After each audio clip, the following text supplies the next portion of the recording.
Welcome to Return to Athens. This week, time marches on. Paddling for gold in a canoe or a kayak. And news on the war on drugs in sport. All that and more as we return to Athens. Firstly, there is light at the end of the tunnel as Athens prepares to host the 28th Modern Olympiad. 199 countries will compete in 28 sports, staged in 38 venues. However, construction of these venues has suffered tedious delays since the Games were awarded in 1997, the IOC questioning Athens' ability to stage the event. The principal concern, the infamous glass and steel roof of the main Olympic stadium, still some way from completion. After coming under intense scrutiny from the International Olympic Committee, Games organisers stepped up their efforts, building crews working around the clock to get back on schedule. In 4 years, in less than 4 years, we've created a miracle. That means that everything is on schedule, that everything is on track now, that the international sports community is thrilled with the progress we have made, not just in facilities, but in human resources. Nevertheless, the lighting of the cauldron is not far away. We have in the final 100 metres now. We are in 2004. We don't refer to 2004. Everything is real now. Even the facilities that you refer to, everything is real. We can touch it, we can try that, we can test it. A major element of any Olympics is the ceremonies that mark the beginning and the end of the events. The opening ceremony in particular sets the tone for the 16 days of competition. We will see what Greece has achieved through its art history. Yes, so through sculpture, mosaic and painting, we will see a tale, a fairy tale, about the essence of the history of the country.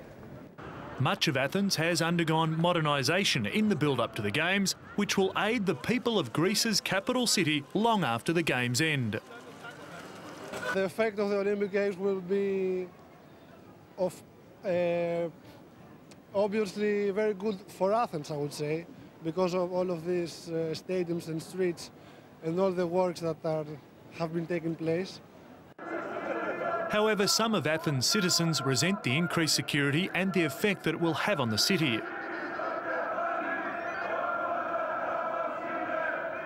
Anti-globalisation groups recently protested against the staging of the Games.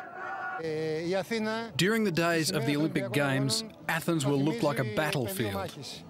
There will be red zones, restricted areas, roads and intersections that no one will be able to approach.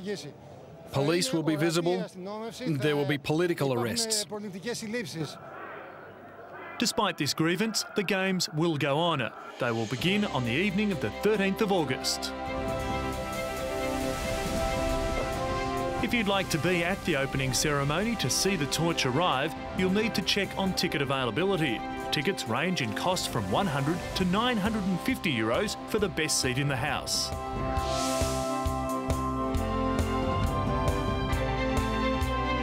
While rehearsals for the opening ceremony continue, India's capital, Delhi, which is set to bid for the 2016 Games, will host the Olympic flame for the first time.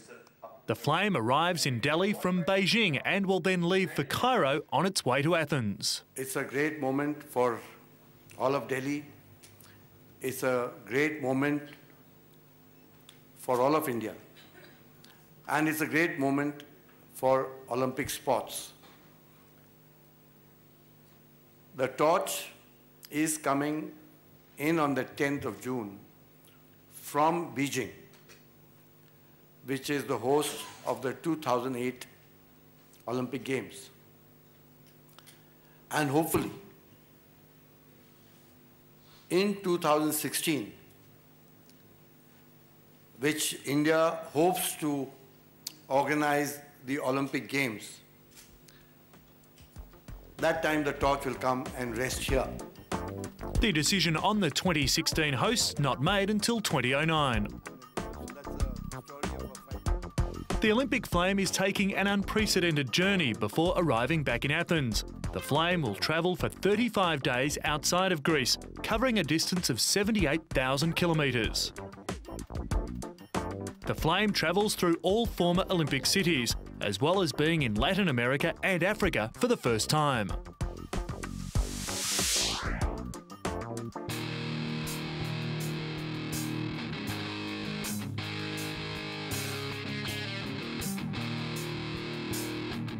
Canoeing and kayaking can be traced back thousands of years to when people used the boats to go fishing and hunting.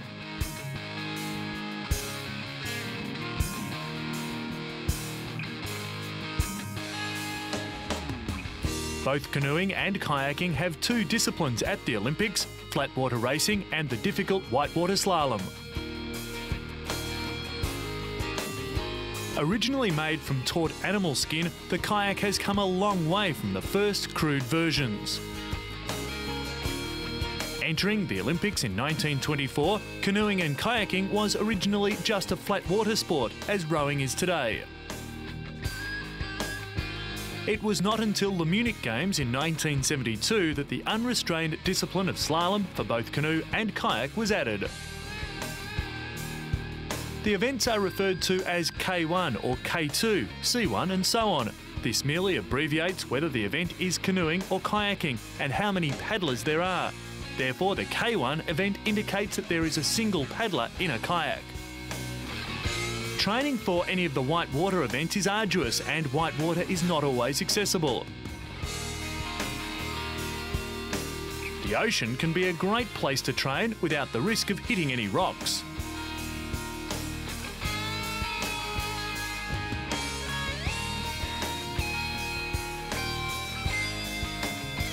In addition to the number of competitors, the seated position and the type of paddle, there are other differences. Flatwater kayaks have a small rudder in the stern. The flatwater canoes, slalom canoes and kayaks operate without rudders. There are men's and women's events for kayak flatwater and kayak slalom racing. There are only men's competitions for canoe, flatwater and slalom racing. One of the features on this modern boat is an adjustable backrest, making it more effective at firmly securing the athlete on board.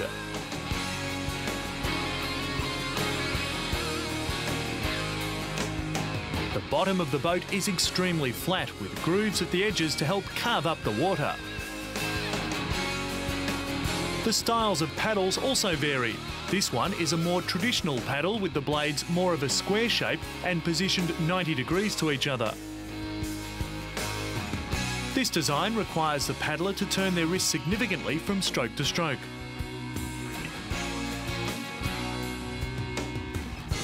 This paddle, on the other hand, is designed for maximum efficiency and strength. The blades are opposed 45 degrees to one another. The small degree of difference means the athlete doesn't need to turn their wrist as much to propel the boat forward. Safety is paramount, with a lightweight helmet worn by all competitors. When racing down slalom, it's not hard to imagine the kind of head injury that could be caused by the obstacles that lie beneath the rapids.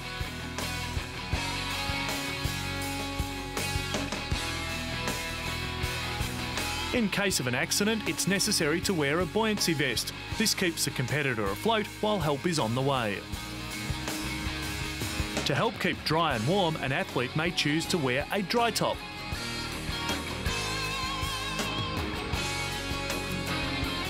Competitors wear a spray skirt or a spray deck that attaches them to the kayak to help block out any water.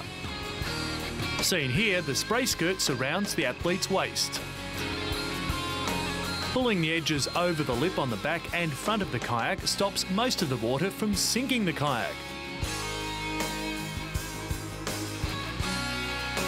The spray skirt fits tight enough so that a kayak can be flipped and is still able to return upright.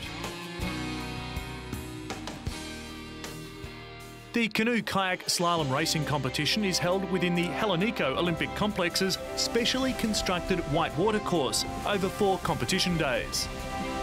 There is seating for 8,000 spectators. Ticket prices are very reasonable, with the top ticket price only €40 to see the best whitewater slalom action in the world.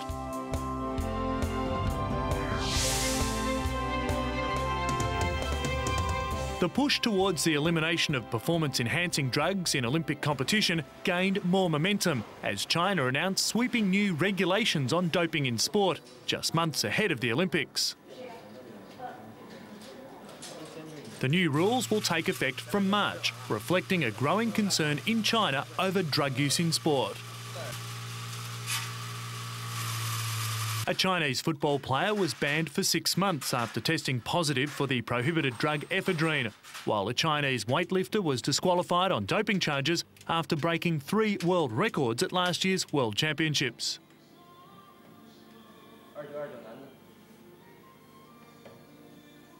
The new regulations add criminal penalties for serious offenders. If coaches or managers provide athletes with banned substances or deceive them into taking drugs, they could be suspended for life and prosecuted.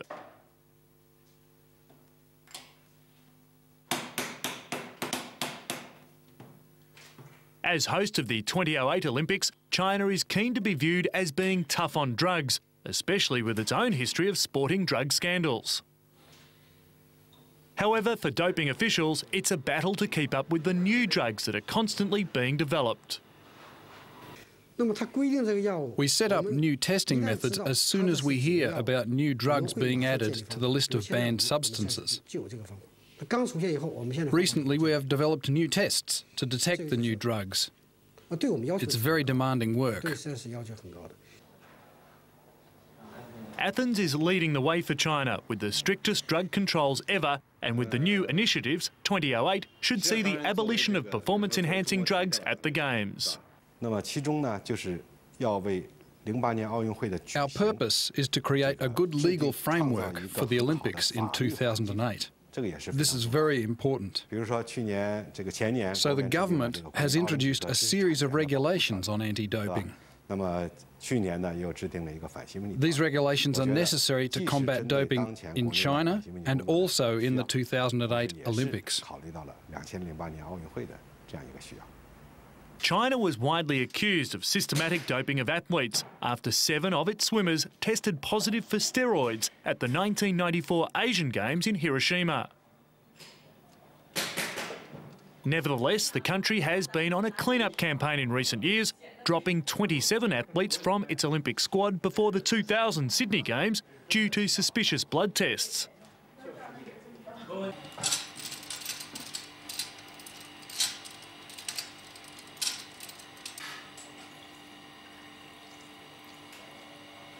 Last year, China fined or banned 34 athletes, mostly weightlifters and track and field competitors. Internationally, the increase of drug use in every sport has raised concern. So much so, the United States President even highlighted the problem in this year's State of the Union address.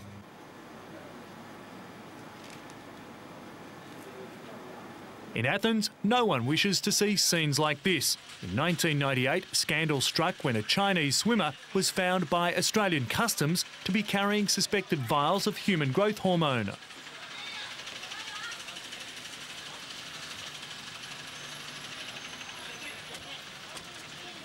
And just like these swimmers, getting away with using a performance-enhancing substance is going to be almost impossible. A total of 4,150 doping tests will be taken during the Olympic and Paralympic Games, with over 500 people employed specifically to process the tests, including 47 doctors.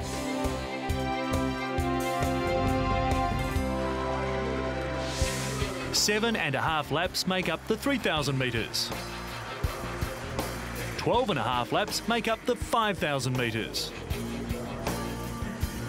And it's 25 laps of the track to complete the 10,000 metres. Welcome to the world of distance running.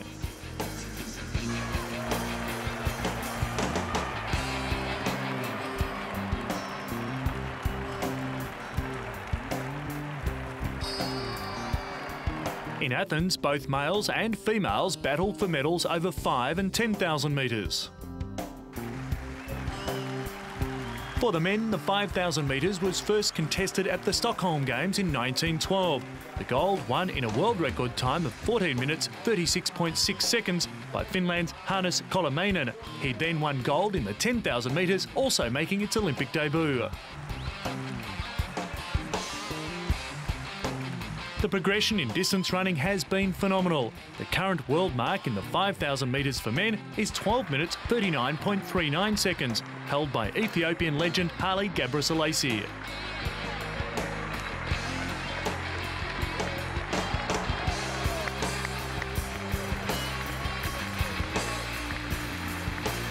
He's also the record holder for the 10,000. Gebrselassie is twice the 10,000 metres Olympic champion with back-to-back golds in 1996 and 2000. The 5,000 and 10,000 metre women's events will be eagerly anticipated.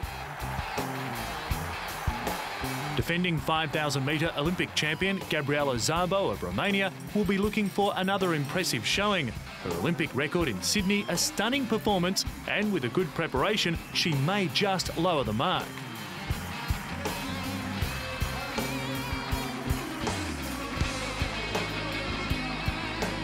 The 10,000 metre has seen some exciting finishes in Olympic competition. The Sydney 2000 Games a perfect example.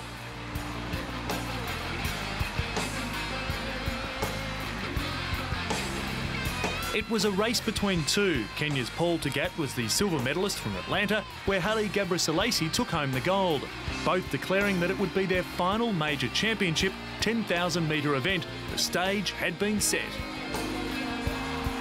Trailing into the straight, Haile Gebrselassie drew up alongside Tagat. He took the lead just metres from the finish line and claimed the gold medal in one of track's most memorable encounters.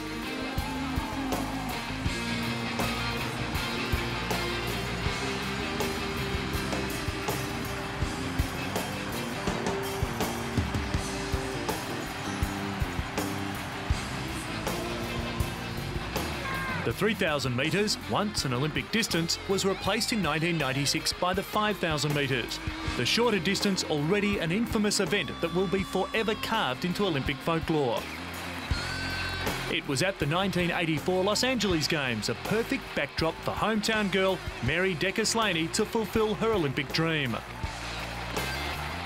The race turned out to be one of the most dramatic of the Los Angeles Games, or for that matter, at any Olympic Games.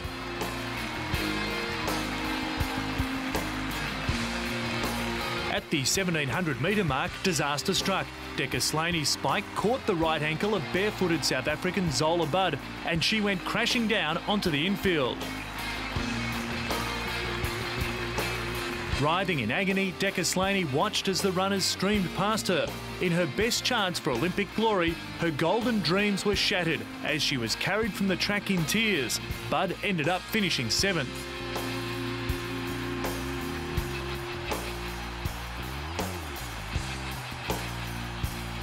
Will the drama of previous years happen again? Who will be the new champions? To find out, there is no better event to be at than the athletics. You have plenty of time to take in some of the other events as the athletics commences on day 7 of the competition. There are ticket prices to suit every budget, with prices ranging from just €10 to €300 for trackside seating.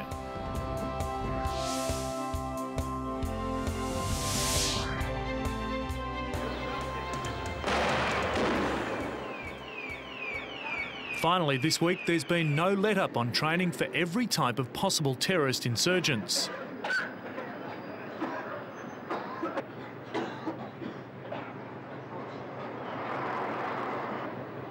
This is Blue Odyssey, a joint Greek-British drill and the largest training exercise to date, ending after 3 days of intensive training against all forms of known terrorist attack. The exercise, with the assistance of international security experts from the United States, France, Britain, Germany, Russia, Israel and others, tested local forces in various scenarios, including terrorist attacks, hostage takings and biochemical or nuclear attack.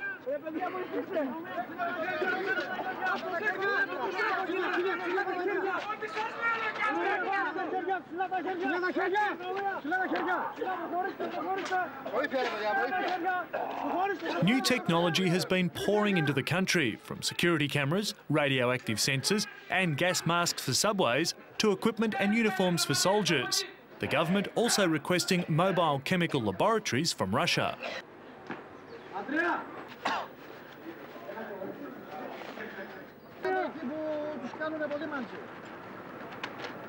Some 2,000 personnel, including police, armed forces, Coast Guard, firefighters, emergency services, medical, railway and atomic energy agency personnel, including special anti-terrorist and biochemical squads, took part in the three-day rehearsal.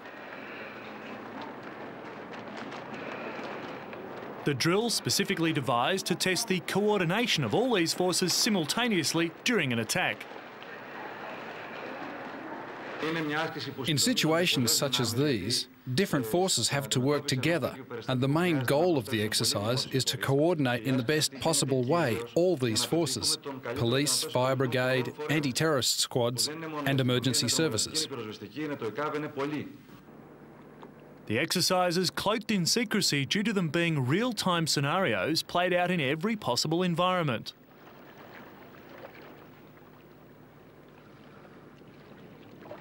It was carried out throughout the city at public sites such as train stations and ports, both on land and at sea. Greece will allocate 10,000 military personnel to the event and maintain another 40,000 on standby. In total, 50,000 people will participate in security for the Games. The Greek police are undergoing training under international standards, with international cooperation and with the best technology that exists in the world. Greece has allocated €650 million towards security, the most expensive budget in the history of the Games, so everyone should feel safe while in Athens. So as we creep ever closer to August, remember to keep watching Return to Athens as we bring you the latest in the behind-the-scenes news and views in the lead-up to Athens 2004.